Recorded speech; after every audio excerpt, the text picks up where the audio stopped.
es el alcance de esto, y es de la gracia. Amén. Así es que díganme, ¿quién tiene el concepto de gracia? Todos nos lo sabemos, ¿verdad? A ver, un valiente. ¿Un valiente? No, sean todos tan valientes. Uno que sea más valiente que los demás. Un favor inmerecido, así es. Muchos pensaríamos entonces en un regalo, ¿verdad? De Dios, algo que no merecemos. Todas esas respuestas son correctas. Y hoy vamos a ver la gracia de Dios de una manera mucho más amplia, ¿verdad? Y eso es un tema muy bonito porque su gracia es extensa. Nosotros creo que nunca vamos a alcanzar a entender la magnitud de la gracia de Dios para con nosotros. Yo creo que nuestra mente humana jamás va a tener como la posibilidad de entender justo la totalidad de la gracia de Dios. Amén. La gracia es mucho más que nuestra salvación, ¿verdad? La gracia es mucho más que la entrada al reino de Dios. Es el fundamento de nuestra vida cristiana.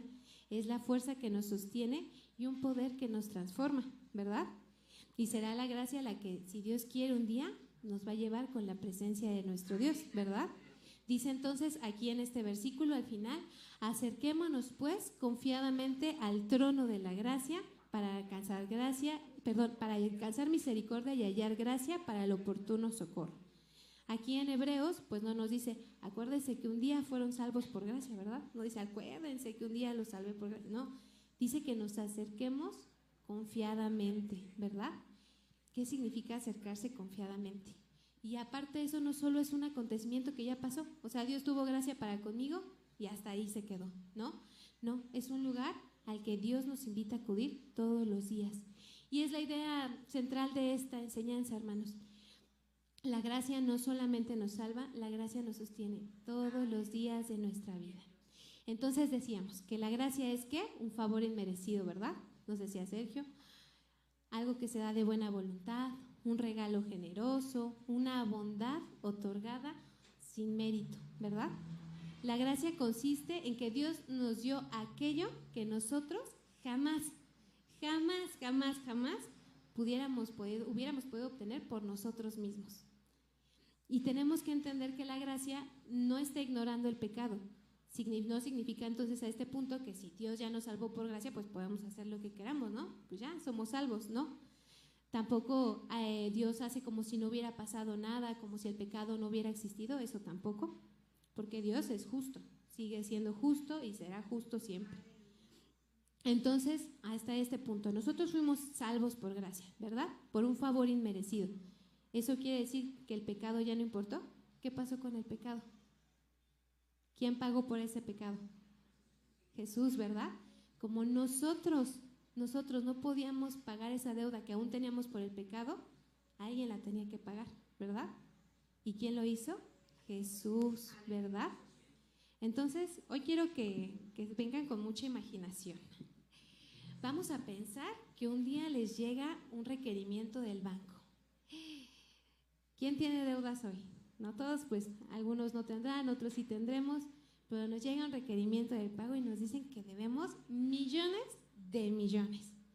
¿Se imaginan cómo si a veces con nuestras deudas actuales hoy estamos, pero si no, a veces nos hacen temblar un poquito? Ahora imagínense que deben una cantidad impagable. Y entonces ustedes llaman al banco y le dicen, oye, pues me está llegando un requerimiento, pero pues ¿cómo que yo debo? Y te dicen, sí, efectivamente tu deuda es legítima, la tienes que pagar, ¿no? Y pues dices tú, pero ¿cómo voy a deber tanto? O sea, ¿cómo lo voy a pagar? Vas al banco, les dices, es que yo no puedo pagar, ni aunque trabajara toda mi vida, te voy a poder pagar esto. Jamás lo voy a poder pagar, es una deuda impagable, ¿no? Ni aunque yo vendiera mi casa, vendiera mis coches, trabajara siempre, no me va a alcanzar. Es una deuda imposible de pagar. Es infinitamente mayor a tus recursos. Y pues te acercas al banco, vas, ¿no? Como siempre cuando alguien quiere ir a reestructurar la deuda, ¿verdad? Se acerca al banco y te dicen, pues sí, efectivamente la deuda es legítima, ¿no? Y tú vas y le dices lo primero así de, pero yo soy buena persona, ayudo a los demás, o sea, yo sí voy y ayudo a los demás. Es más, si veo a alguien que necesita algo, se lo doy, ¿no? Y le dices, pues mira, me porto bien, pregúntale a quien quieras. Yo tengo, pues ahora sí que digamos que un buen testimonio frente a los demás, o sea, todos conocen que yo jamás le hago nada a nadie.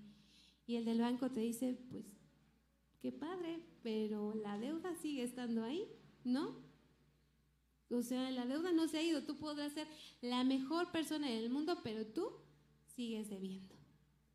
Y te vas a tu casa todo triste y dices, ay, ¿y ahora qué voy a hacer? O sea, esa deuda sigue ahí, ¿no? Pero un día te llaman y te dicen que alguien ya pagó. Imagínate que hoy la deuda que tienes actualmente, no en una deuda de millones, la deuda que tienes hoy, alguien llegara y la pagara. ¿Cómo te sentirías con esa persona? Agradecido, ¿verdad? O sea, y no es una deuda impagable, no es algo que no puedas tú pagar más adelante, ¿verdad? Pero te sentirías profundamente agradecido. Al menos le dices, bueno, te invito a comer a mi casa, vente, no sé, algo que tú puedas de alguna manera retribuir, ¿verdad? Pero esta persona que pagó esa deudísima en el banco no te pide nada. Y entonces uno, en la capacidad mental que uno tiene y en la que nos ha enseñado toda la vida, pues dices, bueno, pero ¿cómo lo hago para regresártelo? ¿Cómo te lo puedo regresar? Pero pues claramente no vas a poder. Si no pudiste pagar la deuda original, pues menos vas a poder pagar la deuda con intereses, ¿verdad? Porque el problema aquí, hermanos, es que nosotros no teníamos manera de pagar esa deuda, ¿verdad? Eso es lo importante. Pero, ¿qué creen? Que eso es lo que pasó con nuestra salvación. Dios nos salvó, ¿verdad? Y todo aquel pecado que nosotros teníamos, no había manera de que alguien lo pagara. Y vino alguien a pagarlo. ¿Y ese fue quién? Jesús, ¿verdad? Por eso vino Jesús. Él tomó nuestro lugar, pagó la deuda que nosotros jamás podríamos pagar. ¿Y saben qué es eso? Gracia de Dios, ¿verdad? Tenemos un poquito más presente qué es la gracia, que nosotros sin poder pagar eso, vino alguien y lo dio sin pedirnos nada a cambio. ¿Lo merecíamos? No lo merecíamos, ¿verdad? Y fíjense, no es porque nuestro pecado fuera pequeñito, porque fuera fácil de pagar, no. Fue porque Dios tenía tanto amor hacia nosotros que nos ha dado el regalo más hermoso y más maravilloso que podamos conocer en esta vida, que es a su Hijo Jesucristo, ¿verdad? La Biblia nos muestra entonces que ahora estamos viviendo en la dispensación de la gracia. No vamos a entrar en ese tema tan a profundidad porque, bueno, sería ampliarnos mucho, pero bueno, los invito a que los miércoles se conecten a los pequeños cultos que está haciendo nuestro pastor y nuestros hermanos compartiendo la palabra, porque ahí nos van a estar compartiendo sobre estas dispensaciones. Pero desde el Antiguo Testamento, hermanos, nosotros vemos que ha existido gracia por parte de Dios, ¿verdad? Noé halló gracia delante de Dios, ¿verdad? Abraham fue llamado por gracia, David experimentó la misericordia de Dios. La gracia siempre ha formado parte del carácter de Dios. Y entonces hoy hablamos de una dispensación de la gracia, ¿por qué?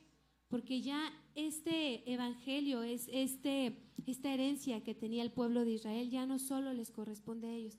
Ahora nosotros también podemos, ¿verdad?, acercarnos a ese Dios maravilloso. ¿Por medio de quién?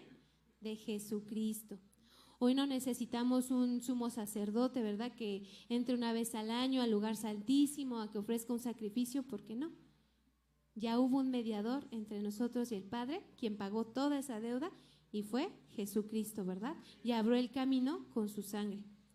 Ahora, hay que tomar esto en cuenta, y es que la gracia no nos debe de llevar a una indiferencia, no porque ya somos salvos, ya está escrito mi nombre en el libro de la vida, bye bye, yo me voy, hago lo que quiera, pues al fin yo ya soy salvo. No, la verdad es que no. Así como ustedes serían agradecidos todo el tiempo por esa pequeña deuda que alguien hoy pagaría del banco, lo que sea, y que estarían, yo creo que muy agradecidos, no sé cuánto tiempo, ¿no?, por su deuda actual de hoy, estarían agradecidos no sé cuánto tiempo. Imagínense el agradecimiento que tenemos hoy de que Jesús nos haya salvado y de que nosotros podamos tener acceso a nuestro Padre, ¿verdad? Todos los días estamos agradecidos. Y Dios no nos pide nada a cambio, hermanos, no nos pide nada a cambio. Por eso dice que fue un favor inmerecido, Pero nosotros hacemos todo lo que hacemos, estamos hoy aquí, servimos y hacemos todo lo que hacemos justo por eso, por agradecimiento, ¿verdad? Ahora, mucha gente, y eso pasa en muchas iglesias, es que viven pensando todo lo contrario, que depende de nuestro esfuerzo, ¿verdad? O sea, ya Dios hizo esto por mí, entonces yo tengo que trabajar mejor, tengo que echarle más ganas, y si yo no hago los suficientes méritos, si yo no tengo luchas, si no soy perfecto, entonces Dios no me ama, ¿verdad? ¿Y es así? Pues no, ¿verdad? No es así, porque nos dice la palabra, acerquémonos pues confiadamente al trono de la gracia. Amén. Entonces, durante esta enseñanza vamos a ver que la gracia de Dios no solo nos ha acompañado durante nuestra salvación, en el primer paso, sino nos acompaña en cada etapa de la vida. Amén. Este es un estudio bastante largo, pero bueno, vamos a tratar de llegar al menos a la mitad del estudio para ir viendo cómo actúa la gracia de Dios en nuestra vida. Y entonces les voy a pedir, por favor, que busquen Efesios 2, del 8 al 9. Y si alguien me ayuda a leerlo, puede pasar aquí adelante a leerlo, por favor, algún valiente, para que también los hermanos que están conectados puedan escuchar el versículo. Efesios 2, del 8 al 9. ¿Quién ya lo encontró? Hermano Sergio, muy bien. Amén. Porque por gracia sois salvos por medio de la fe, y esto no de vosotros, pues es don de Dios, no por obras para que nadie se gloríe. Porque por gracia sois salvos por medio de la fe. Amén. Hay que entender la grandeza de la gracia, hermanos. Debemos de comprender la profundidad. Por eso les decía, a veces sería que nuestro cerebro humano le va a costar mucho trabajo porque estamos acostumbrados a lo que el mundo marca, a tener que retribuir aquello que se nos da, ¿verdad? Siempre a regresarlo. Y la gracia es muy diferente a esto. Muchas personas piensan que Cristo vino únicamente a mejorar la vida de algunas personas, y no. Él nos vino a dar vida y vida en abundancia. Nos dice que nosotros andábamos, ¿verdad?, como muertos, andábamos muertos, y Él nos dio vida. Dice en Efesios 2:1, y Él os dio la vida a vosotros cuando estabais muertos en vuestros delitos y pecados, ¿verdad? Y si éramos muertos, pues un muerto no puede caminar, un muerto no puede responder, un muerto no puede salvarse a sí mismo, ¿verdad? Si estuviéramos enfermos otra cosa sería, pero dice que estábamos muertos, ¿verdad? Así era nuestra condición espiritual. Por eso únicamente la salvación era el único camino, ¿verdad? La única forma. Dice entonces este versículo, porque por gracia sois salvos por medio de la fe, y esto no de vosotros, pues es don de Dios, no por obras, para que nadie se gloríe, ¿verdad? Y entonces aquí dice, ¿es por sus esfuerzos? No, ¿verdad? Dice, es por su disciplina. Cada domingo, si te veo aquí, es por eso. No, no, ¿verdad? ¿O porque fuiste mejor que otros? Tampoco, ¿verdad? Dice que es por gracia, para que nadie ¿qué? Se gloríe, ¿verdad? Es un favor inmerecido, un regalo que nosotros no nos merecíamos y que si tienes fe, ¿verdad?, puedes tener acceso, ¿verdad? Pero dice que no es, la fe es como poner las manos así. Eso no significa la salvación, es por medio de la gracia, ¿verdad? Nuestra fe es únicamente tener las manos extendidas. Entonces, ¿qué significa ser salvo por gracia? Es el favor inmerecido de Dios a un pecador culpable. Así que nuestra salvación pues nunca nació de nosotros, ¿verdad? Nació del corazón de Dios. Porque el pecado no solamente nos había hecho culpables, sino también nos había hecho incapaces de poder acercarnos a Dios por nuestras propias fuerzas, ¿verdad? Ahora quiero que hagamos o entendamos qué distinción hay entre tres conceptos que se llegan a confundir, que es justicia, misericordia y gracia. La justicia consiste en recibir exactamente lo que merecemos. Si hubiera sido así, pues ya, estaríamos acabados todos, ¿verdad? La misericordia consiste en que Dios no nos da lo que nosotros nos merecemos. Y la gracia va mucho más allá de eso, porque la gracia quita la condenación y nos da aquello que nosotros jamás pudiéramos obtener. Es más, si Dios nada más hubiera tenido misericordia con nosotros, únicamente nos perdona, pero el pecado sigue ahí. Si hubiera actuado con justicia, hubiéramos sido exterminados, ¿verdad? Pero la gracia nos da más. La gracia nos ha dado perdón, la gracia nos ha dado una nueva adopción, ¿verdad? Somos adoptados, una nueva naturaleza, ¿verdad? Ahora el Espíritu Santo vive dentro de nosotros. Tenemos acceso a una vida eterna y a poder estar con nuestro Padre, ¿verdad? La misericordia dice, no vas a recibir el castigo, pero la gracia te va a decir siempre, vas a recibir todo lo demás, aparte de que Cristo ya ganó por ti, ¿verdad? Y venció a la muerte, aparte de eso, tú no vas a recibir el castigo y vas a ser adoptado, ¿verdad? Para nuestro Dios. Ahora, vamos a pensar que este dueño del banco te dice, bueno, ya alguien ya pagó por ti, ya no tienes esta deuda, y tú dices, bueno, ya estoy tranquilo, puedo respirar, ¿no? Ay, ya no les debo nada. Pero aparte te dice, esta persona que ha pagado la deuda por ti, quiere buscarte, te está buscando, quiere informarte algo. Y te dice esa persona, desde hoy formas parte de mi familia, ¿verdad? ¿Y tú cómo? O sea, no estás formando parte de cualquier familia, de la persona que pudo pagar aquella semejante cantidad, ¿verdad? Y te dice, voy a cancelar tu deuda, pero aparte vas a ser llamado mi hijo, ¿verdad? Imagínense qué bello es eso, que la gracia es mucho más allá de que nuestros pecados hayan sido perdonados. Trae mucho más bendición que eso. Dice la palabra, por gracia sois salvos por medio de la fe. La fe no es una cosa la fe tampoco es una obra que compra la salvación. La fe simplemente, les decía, es la mano vacía que recibe el regalo, ¿verdad? Y eso es lo que Dios hizo con nosotros. Y nos dice más adelante, para que nadie se gloríe, para que nadie pueda decir, ay, no, es que yo creí, yo hice. No, o sea, todo lo que nosotros hacemos de aquí en adelante cuando conocemos a nuestro Señor es meramente por agradecimiento, ¿verdad? Es por agradecimiento a Dios, no porque nosotros estemos orando más y entonces seamos mejores cristianos y entonces Dios nos ama más por lo que hacemos. No, no es por eso, para que nadie se gloríe. No podamos, cuando lleguemos con el Señor, no vamos a decir, es que yo estoy aquí porque fui el mejor, ¿verdad? Porque yo no cometí pecados, porque me porté muy bien a partir de que recibí la salvación, mira, me saqué un 10, no, porque eso no dependía de nosotros, ¿verdad? Todo ese pecado, Jesús lo pagó en la cruz, y nosotros todo lo que hacemos hoy, lo hacemos por amor a Dios y por agradecimiento. Pero la gracia nos recuerda que que la salvación y el amor de Dios nunca descansa en nuestro desempeño. Descansa en la obra perfecta que hizo Jesucristo en la cruz por nosotros. Significa que nuestra aceptación del Padre nunca ha dependido de nosotros, sino de Jesús, ¿verdad? Y eso hace dos cosas maravillosas y grandiosas en nuestra vida. La primera de ellas es que nos enseña qué es la gratitud, ¿verdad? Porque entendemos que todo lo recibimos a partir de Él, ¿verdad? Y humildad, porque sabemos que nosotros, o sea, miren, íbamos así, pero para abajo, al camino de la perdición, ¿verdad?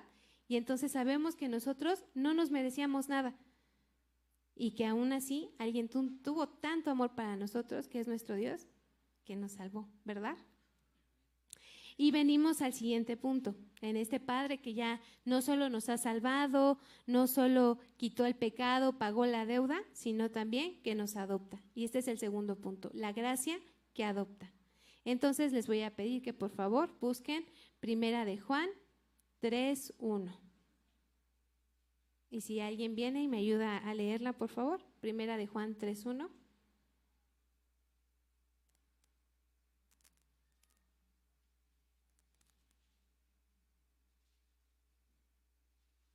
¿Quién es el valiente? Primera de Juan 3:1.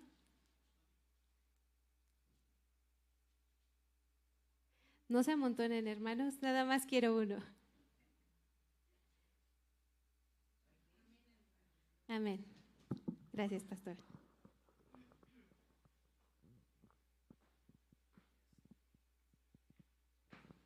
Amén, aleluya, dice su palabra.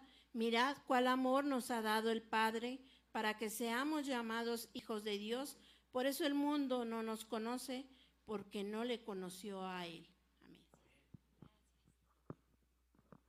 Mirad cuál amor nos ha dado el Padre para que seamos llamados, ¿qué? Hijos de Dios. ¿Quién es hijo de Dios? Alce su mano. Amén. Amén. Estamos contentos, ¿verdad? Muy agradecidos por eso. No solamente ya se borró tu expediente con todo lo malo que tenías, no solamente ya fuiste declarado justo delante de Dios, sino que aparte ya eres parte de la familia. Ahora eres hijo de nuestro Dios, ¿verdad? Porque la adopción siempre fue parte de su plan. Amén. Nos escogió desde antes, dice que de la fundación del mundo, habiéndonos predestinado para ser adoptados hijos suyos por medio de Jesucristo.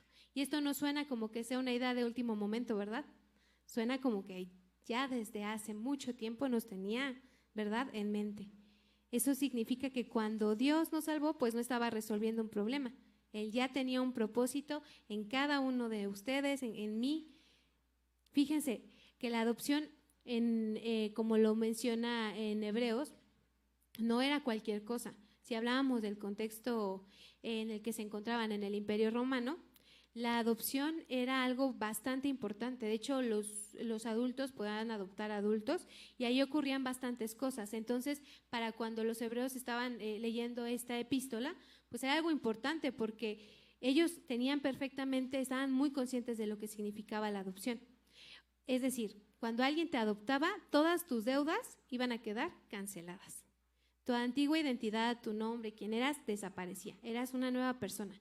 El adoptado recibía un nuevo nombre, tenía los mismos derechos que los que pertenecían a la familia de quien adoptaba y se convertía en heredero legítimo. Ahora sí que tú, todo lo que tuviera esta persona, tú también eras partícipe de esa herencia. Es decir, comenzabas una vida nueva. Amén. Eso habla de la adopción, no era cualquier cosa y quien se encontraba en esos tiempos lo entendía perfectamente. Entendían que todo su pasado había quedado atrás, que ahora ya estabas perteneciendo a una nueva familia, que eras heredero de todo lo que le correspondía al pater familias que te había adoptado. Qué extraordinario es eso, ¿verdad? Verlo desde este punto, porque la gracia nos dice que nosotros somos ¿qué? Por gracia nosotros somos ¿qué? Adoptados, ¿verdad? Ahora, recordemos un ejemplo sobre de esto, ¿verdad? Para que tomemos ese papel de hijos. Cuando se va el hijo pródigo, ¿verdad? Le dice a su padre, yo me llevo todo, ya no quiero saber nada, va y lo gasta. Cuando ya se da cuenta que no tiene nada, dice que va pensando cómo va a hablar con su padre, ¿verdad?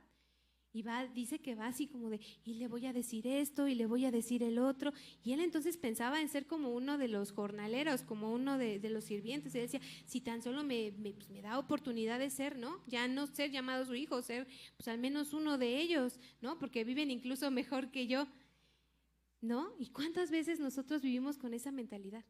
De no ser los hijos, ¿verdad? De no tener acceso a esas bendiciones. O sea, ¿cómo era su mentalidad en ese momento? Él esperaba una oportunidad de empezar a trabajar y retribuir aquello por lo que iba a aquello que pudiera obtener, ¿verdad? Y ver si podía en algún momento ganarse el favor de su padre, y así actuamos nosotros. Pero ¿qué pasa?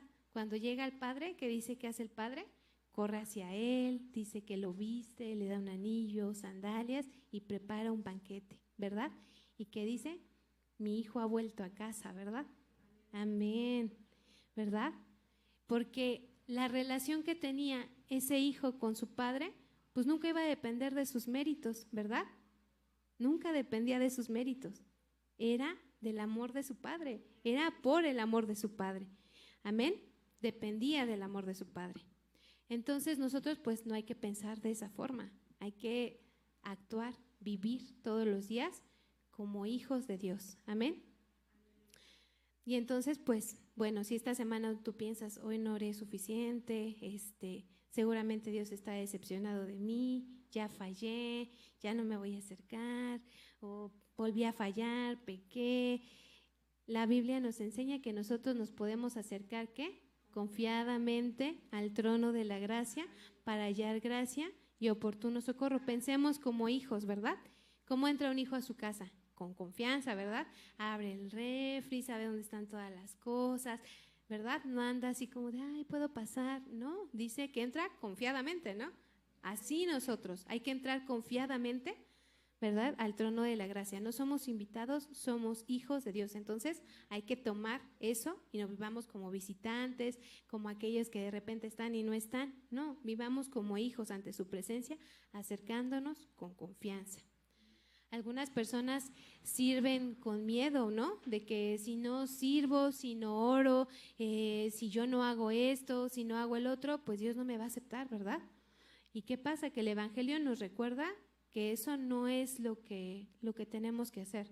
Nosotros hacemos todo eso por amor, por agradecimiento, pero no por miedo. ¿O sirven por miedo? No, ¿verdad? Sirven por agradecimiento. Por eso nos acercamos confiadamente a nuestro Señor, amén, para hallar gracia y misericordia. Y bueno, van a venir entonces, después de estos puntos, somos adoptados, fuimos salvados, somos adoptados, pero van a venir luchas, tentaciones, va a venir cansancio, va a venir sufrimiento. Y aquí es donde muchos cristianos empiezan a cansarse, comienzan a alejarse de Dios, pero su gracia es suficiente para nosotros, ¿verdad? La gracia nos sostiene. Y este es el tercer punto, la gracia que nos sostiene. Entonces dice en Hebreos 4:16, vamos a buscar Hebreos 4:16. Hebreos 4:16. Dice, acerquémonos pues confiadamente al trono de la gracia para alcanzar misericordia y hallar gracia para el oportuno socorro. ¿Qué sucede después de la salvación? ¿Los problemas desaparecen? ¿Ya ninguno de ustedes tiene problemas? A ver, alce la mano, ¿quién ya no tiene problemas? ¿Cómo? Pues sí, todos vamos a seguir enfrentando enfermedades, vamos a seguir teniendo pérdidas, vamos a seguir luchando contra la tentación, vamos a seguir atravesando muchas cosas, tristeza, ansiedad, desánimo. Y aún así, todos nosotros, como dice esta palabra, nos podemos acercar confiadamente, ¿verdad? Todos los días. Y aquí viene una pregunta bien importante que muchos, a lo mejor varios de ustedes ya llevan mucho tiempo en la iglesia, pero que a lo mejor alguien que nos esté viendo por redes sociales se va a preguntar, ¿qué hago si vuelvo a fallar? ¿Verdad? Porque eso es importante. ¿Qué hago si siento que Dios ya está lejos? ¿Qué hago cuando siento que el dolor ya me está sobrepasando? ¿Qué dice Dios? Aléjate hasta que seas digno, no vuelvas, ¿no? Y no es así. Díganme, ¿cuántos de nosotros no nos hemos sentido rechazados o hemos visto que han rechazado a alguien en las iglesias? Incluso el mismo gobierno de las iglesias rechaza a la gente, ¿verdad? ¿Cuántos no hemos visto que si alguien se equivoca, que si alguien comete algún pecado, lo sacan, lo corren, ¿no? Y eso, bueno, pensando en el peor de los casos, si no pasa eso, ¿qué hacen? Lo disciplinan, ajá. O, bueno, eso sería el mejor de los casos, que lo disciplinen, pero pensando en otro, ¿qué hacen? Lo dejan a un lado, lo ven que se acercan y es como el apestado, ¿no? Así de, ay, no hay que acercarnos. Y no es así, no es así. Para entender la fuerza de esto, fíjense que esta carta fue escrita para aquellos creyentes que estaban sufriendo. O sea, como el contexto de esta carta, muchos estaban siendo perseguidos. Recordemos, o sea, que estaban viviendo, habían perdido bienes, se estaban desanimando, había cansancio, había sufrimiento y había temor. O sea, no es que no conocieran a Dios, no era falta de fe, estaban pasando por pruebas fuertes, ¿verdad? Y entonces, ¿qué les dijo Pablo en Hebreos? Esfuércense más, ¿no? Demuestren que ustedes pueden. No les dijo eso. Hoy en día disfraza a la gente el esfuerzo propio con un versículo bíblico, ¿verdad?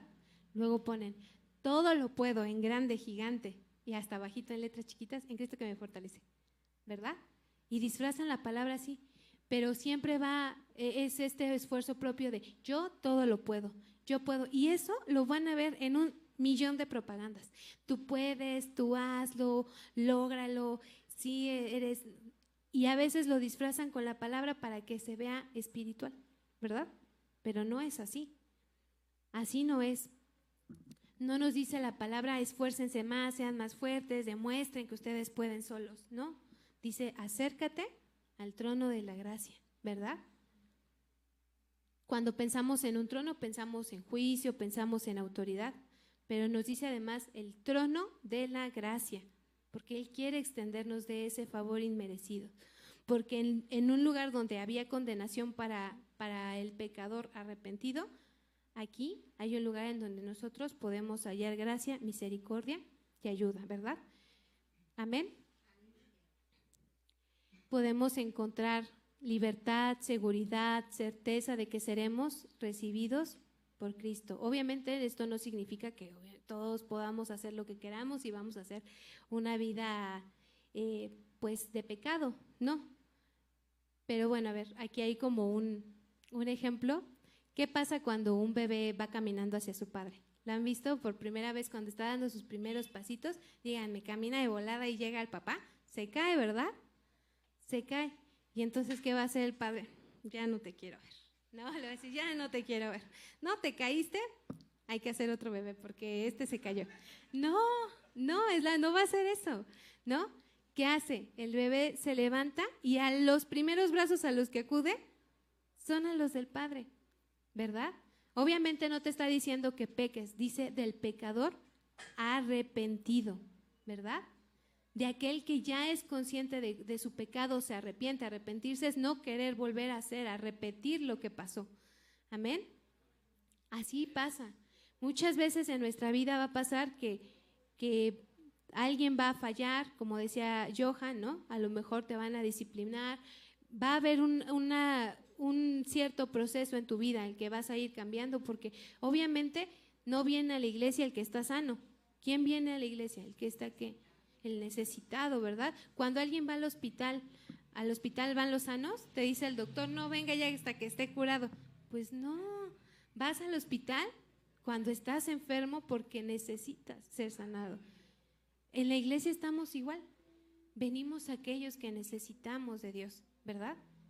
Si ya estuviera todo perfecto, pues yo creo que ya estaríamos con el Señor, ¿verdad? Pero así es, o sea, se acercan los que están enfermos, los que están en un proceso, ¿verdad? Y se acercan a Dios. Y Jesús nos comprende, Él comprende todas nuestras debilidades y dice que abogado tenemos para con el Padre, ¿verdad? Que Él intercede por nosotros. Y muchos creyentes es lo que hacen. Cuando fallan, lo primero que dicen es, me voy a alejar, ¿verdad? Se alejan, dejan de orar, se empiezan a desanimar, se van de la iglesia. Y a mí me ha tocado ver y escuchar a muchas personas que me han dicho, es que mi vida no está ordenada, ¿verdad? ¿Cómo me voy a acercar a Dios? Y pues creo que es el mejor momento en el que lo puedes hacer, ¿no? O sea, si está tu vida desordenada, si sientes que no puedes, si sientes que ya estás fallando, si sientes que de verdad viene una tras otra, pues como el bebé, ¿no? Que se cae y se levanta, pero se acerca al Padre, se acerca confiadamente a Dios, ¿verdad? Muchos piensan que es todo lo contrario, ir hacia el otro lado hasta que su vida está arreglada, hasta que dejen alguna situación que no sea agradable para Dios, algún vicio o algo, ya hasta que yo haya dejado todo eso, entonces sí, puedo regresar. Pero no, la idea es que cuando esté tu vida así, te acerques más a Dios, ¿verdad? Amén. En sus brazos vamos a encontrar ayuda, porque dice justamente este versículo, acerquémonos pues confiadamente al trono de la gracia para alcanzar misericordia y hallar gracia para el oportuno socorro, ¿verdad? Para el auxilio, ¿verdad? O sea, no te vas a acercar si todo está bien, pues no, obviamente te acercas cuando lo necesitas y dice confiadamente, no porque vayas a estar pecando todo el tiempo y hagas de tu vida, ¿no? Un papalote, no, sino porque te acercas confiadamente de que sabes que ahí vas a encontrar la ayuda que necesitas. Amén. Dios quiere sostener nuestro corazón, pero la gracia, bueno, no siempre va a eliminar la tormenta, muchas veces nos sostiene dentro de ella, ¿verdad? La misericordia nos va a hablar del perdón cuando fallamos, cuando encontramos rechazo, Dios nos va a perdonar, encontramos a un padre dispuesto a perdonar a un hijo arrepentido. Y la gracia es algo mucho más extraordinario, porque habla que nos va a ayudar en el momento exacto de nuestra necesidad. Cuando necesitamos fuerzas, ahí hay gracia. Cuando necesitamos sabiduría, hay gracia. Cuando necesitamos consuelo, hay gracia. Nunca llegaremos a una situación en la que Dios nos diga, lo siento, ya se acabó la gracia, ya no hay suficiente para ti, ven mañana. No, su gracia siempre va a ser mucho mayor que nuestra necesidad. Y les decía, imaginen un hospital, ¿quién se acerca al hospital? Pues alguien que está enfermo, ¿verdad? Alguien que necesita ser curado. Aunque el enemigo a veces te diga, no ores, no hagas esto, ya no vayas a la iglesia, tú recuerda esto, acércate al trono de la gracia. Amén. No huyas del Padre, corre hacia Él, así como ese bebé, porque ahí vas a hallar la misericordia y la gracia de nuestro Dios.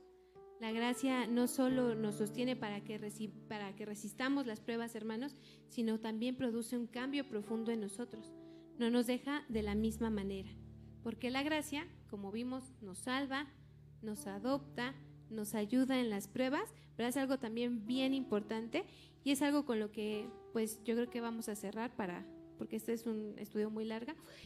La gracia nos transforma. Dice entonces en Tito 2, 11 y 12, si gustan buscarlo, dice, porque la gracia de Dios se ha manifestado para la salvación a todos los hombres, enseñándonos que, renunciando a la impiedad y a los deseos mundanos, vivamos en este siglo sobria, justa y piadosamente. Amén. Algunas personas, como les decía, piensan que la gracia ya pasó por alto el pecado. Otros creen, bueno, pues ya Cristo ya pagó, pues entonces ya la manera en la que yo viva ya no importa, ya lo que yo haga, yo ya tengo mi nombre escrito, ¿verdad? Ya en el libro de la vida, yo puedo hacer lo que yo quiera. Y no es así, ¿no? Muchos piensan que la salvación no se pierde, que la salvación, ya una vez que fui salvo, siempre salvo, ¿verdad? Pero cuando la gracia empieza a actuar en la vida del pecador, algo ocurre, ¿verdad? Porque aquí dice este versículo, porque la gracia de Dios se ha manifestado para la salvación a todos los hombres, ¿qué? Enseñándonos que, renunciando a la impiedad y a los deseos mundanos, vivamos en este siglo como sobria, justa y piadosamente. Dice enseñándonos. La gracia nos transforma, nos enseña, nos guía, ¿verdad? Del griego esta palabra enseñándonos habla como, da un concepto como la idea de un padre o un maestro que está formando el carácter de un hijo, de esa manera. O sea, nos habla de disciplina, de corrección. La gracia también opera instruyendo al cristiano a ordenar su vida para que ésta no sea una excusa para pecar, ya que aquí, como nos dice en Tito, exhorta inmediatamente, ¿cómo? Renunciando, dice, a la impiedad y a los deseos mundanos, ¿verdad? A dejar la vida pasada, aquellos deseos mundanos, y vivir una vida sobria, justa y piadosa. Amén. El Evangelio no solo consiste en asegurar nuestra entrada, ¿verdad?, con nuestro Señor a un futuro eterno. Consiste en que nosotros, como ya fuimos adoptados, ¿qué pasa con un hijo? ¿Ustedes a quién se parecían más, a su papá o a su mamá? A ver, díganme, a ver, hermana Rosy, ¿a quién se parecía más, a su papá o a su mamá?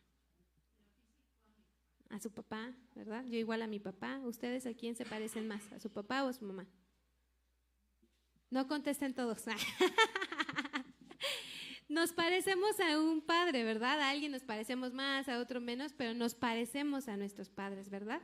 Pues esto va a ser la gracia también. No solo ya fuimos salvos, sino que también nos va a ayudar a restaurar nuestra imagen para parecernos cada día más a nuestro papá, ¿verdad? Nos vamos a parecer cada día más a Cristo, como un hijo se parece así, ¿verdad? Así como Vico se parece cada día más a mí, así nos vamos a parecer cada día más al Padre. Dios va a trabajar en nuestro carácter, en nuestra manera de pensar. Gracias, ¿verdad? Aquí dice que la gracia nos enseña cómo. En nuestra forma de hablar, en nuestras decisiones, en nuestras relaciones, ¿verdad? Dios nos acepta en Cristo y después comienza a cambiarnos, y esa es una diferencia enorme. Vamos a pensar en el alfarero, ¿verdad? Nosotros llegamos así a Dios como cuando llega el barro al alfarero. ¿Cómo llega el barro? Así como en una bola, ¿no? Muchos piensan que ha de llegar muy bonita, pero no, llega una bola así, ¿no? Así fea, amorfa, no es cierto. Llega una bolita. así, y con sus detallitos y así, ¿no? ¿Y qué hace el alfarero? Ay, no, esa bola está bien fea, quítenla de mi vista, ¿no, verdad? ¿Qué hace con ella? Empieza a trabajar con ella, comienza a moldearla, e incluso antes de que empiece a trabajar en ella, ya tiene el diseño, ¿verdad? Pues así trabaja en nosotros. Así empieza a trabajar con nosotros, nos empieza a formar, nos empieza a hacer, toma el barro con sus manos, y aquí a veces van a aparecer las pruebas, la disciplina, ¿verdad? Cuando no está quedando tan bonito el jarrón y tiene ciertos detalles, pues los va a quitar, ¿verdad? Va a haber circunstancias difíciles, pero sabemos y estamos seguros de que estamos en manos amorosas, ¿verdad? De un alfarero que nos ama. Pablo, por ejemplo, es un ejemplo de la gracia, ¿verdad? Era un perseguidor de la iglesia. Imagínense nada más, o sea, él era quien amenazaba y perseguía a los cristianos, ¿verdad? Parecía imposible, y sí lo digo imposible, que pudiera ocupar Dios a alguien que se podrá decir estaba en el bando contrario, ¿no? O sea, ¿cómo lo va a ocupar? Imagínense además los demás cristianos cómo lo veían, ¿no? La confianza, ¿no? Que costó, yo creo que para Pablo como apóstol el decirles, he conocido a nuestro Señor Jesucristo, ¿no? Pero la gracia no solo lo perdonó de todo lo que había hecho, lo transformó, ¿verdad? Y por medio de él muchas personas encontraron a nuestro Señor, ¿verdad? Y fíjense, Pablo pudo decir un día, por gracia de Dios, yo soy lo que soy. Estaba el otro día viendo un video que decía el orden en el que fueron escritas las epístolas y cómo Pablo se refiere a sí mismo a lo largo, o sea, como va avanzando el tiempo, las epístolas también, cómo se refiere a sí mismo y cómo hay un cambio en él interno muy fuerte. Fíjense, en 1 Corintios él dice que es el más pequeño de los apóstoles. Fíjense, de los apóstoles, Va pasando el tiempo, escribe Efesios, la epístola a los Efesios, y dice, yo el menos que el más pequeño de todos los santos. Ya ni siquiera se dice apóstol, ¿verdad? Y dice, yo soy el menos que el más pequeño de todos los santos. Para cuando llega la epístola a Timoteo, dice, el primero de los pecadores. ¿Se dan cuenta? Y esto no nos habla de que tuviera una, pues su confianza fuera o su autoestima fuera en pico, ¿verdad? Nos habla de que él tenía una mayor conciencia de la gracia, de lo que significaba la gracia en su vida. Porque él sabía que todo lo que pasaba en su vida era a través de la gracia, no por él, ¿no? Recordemos que quién era Pablo, era una persona importante. Y al final terminó diciendo, yo soy el primero de los pecadores, ¿verdad? Él se tenía en poca cosa, no porque su autoestima fuera baja, sino porque conocía el poder de Dios en su vida. Y eso era lo que él predicaba. Entonces, vamos a regresar a esto. Hay que acercarnos confiadamente al trono de la gracia, ¿verdad? Quizá algunos de nosotros llevamos mucho tiempo luchando con alguna debilidad, diciendo yo no voy a cambiar en esto, esta parte no va a poder ser restaurada en mí, pero el que comenzó la buena obra en ti es fiel para terminarla, ¿ok? No te desanimes porque Dios aún no te ha permitido ser todo lo que quiere que seas, amén. Todavía hay mucho trabajo para ti y con esto, bueno, pues vamos a cerrar, hermanos. Hay que recordar que la gracia no solo nos declara justos, la gracia nos hace todos los días más semejantes a Cristo. No solo fuimos transformados un día y ahí se quedó, ¿verdad? No, vamos a ser transformados todos los días porque Dios nos ama.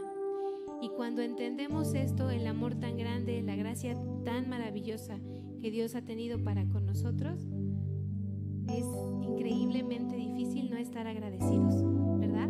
El no poder ser lo suficientemente humildes para saber que nosotros jamás íbamos a poder obtener lo que hoy tenemos si no fue a través de Él. Todo el pecado que nosotros teníamos no fue nada más porque nos llamemos cristianos y ya se borró, ¿no? Fue por un sacrificio de alguien que nos amó muchísimo, ¿verdad? Que vino a esta tierra y conoció todo lo que existía, las debilidades por las que íbamos a pasar, las tentaciones. Él todo eso lo conoció, Él fue tentado, todo eso lo conoció. Y sin embargo, Él fue perfecto. Y aún así, pagó por tu pecado, pagó por mi pecado.